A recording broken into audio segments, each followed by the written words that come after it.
Ok, neste vídeo nós vamos falar sobre os gráficos do efeito fotoelétrico, mas antes de analisarmos os gráficos, eu gostaria de dar uma pequena revisão de função afim para poder melhor perceber de onde que os gráficos do efeito fotoelétrico surgem.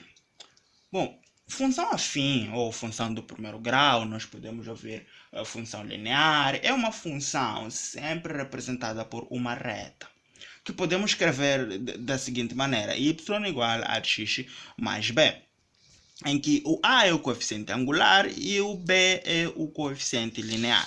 Então, o a está relacionado à inclinação da reta, ao declive, e o b está relacionado ao ponto onde a reta corta o eixo, o eixo dos y. Então, nessas nossas duas retas aqui, este aqui seria o nosso b, e este aqui que está aqui embaixo seria também o nosso B, mas só que como está por baixo do eixo do X, vamos considerar sendo menos B, e este aqui, e esta reta aqui em cima, poderia ter o caso de y igual a x mais b, e esta daqui de baixo poderia ser y igual a x menos B. Olhando para o B, nós poderíamos ter estes dois casos. E esta segunda reta que vai nos interessar para analisar os gráficos do efeito fotoelétrico. E também é importante notar que quando esta reta corta o eixo do X, aqui é o ponto em que o y é igual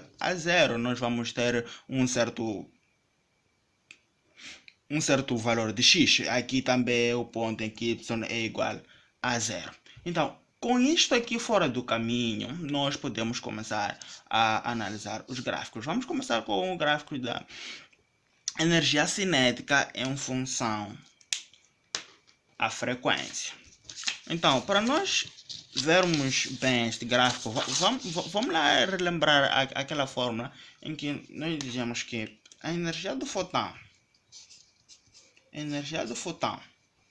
é igual à energia cinética máxima mais a função trabalho. Nós podemos resolver isso aqui para a energia cinética e nós teríamos a energia do fotão, nós dizíamos que era HF, constante de Planck vezes frequência, menos a função trabalho, sendo igual à energia cinética máxima. Organizando isso aqui de uma maneira que todos nós gostamos de ver, poderia ser algo parecido com isto.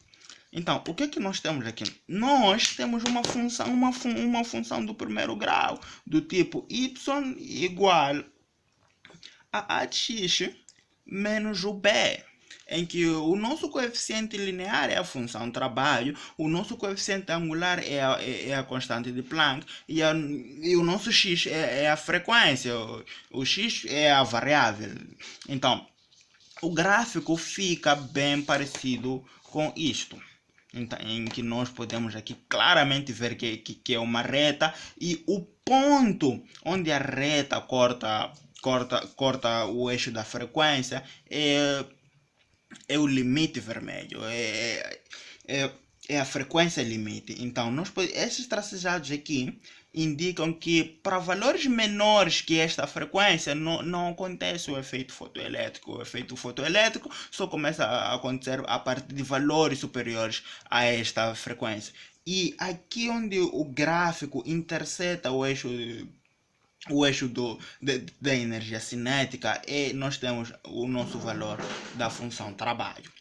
Então, como estes valores de energia cinética são muito pequenos, decidiu-se criar uma outra unidade para medir a energia. Esse é o eletrovolt, esta unidade aqui, que diz que 1 eletrovolt é igual a 1,6 vezes 10 elevado a menos 19.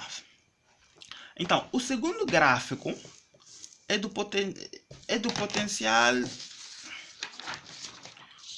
O segundo gráfico é do potencial de paragem em função à frequência. Então, como é que nós podemos chegar a este segundo gráfico?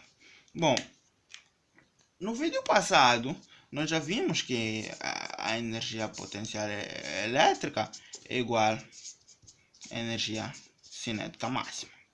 E isto aqui nós já sabemos que é a carga do eletrão vezes o nosso potencial de paragem igual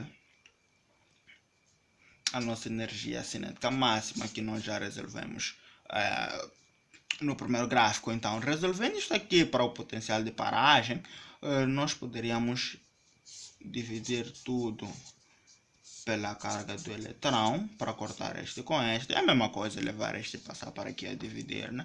Então nós teríamos o nosso potencial de paragem sendo igual.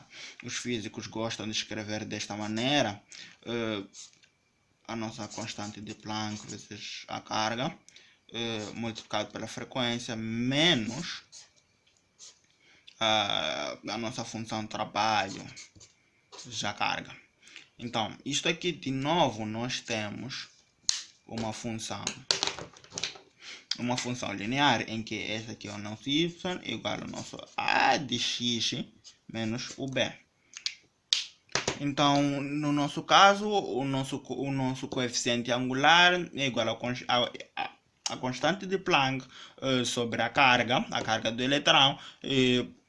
Nosso coeficiente linear, o nosso termo independente é igual à função de trabalho sobre a carga. E o nosso gráfico fica algo parecido com isso, em que de novo nós podemos encontrar a nossa frequência limite aqui, e nós temos aqui o nosso valor do coeficiente linear aqui, e o declive desta reta. Eu vou escrever aqui para todos nós sabemos. O declive é igual ao H e a carga do eletrão. E carga do eletrão é uma constante igual a 1,6 vezes 10 elevado a menos 19. Agora, em matemática, o nosso declive é simplesmente igual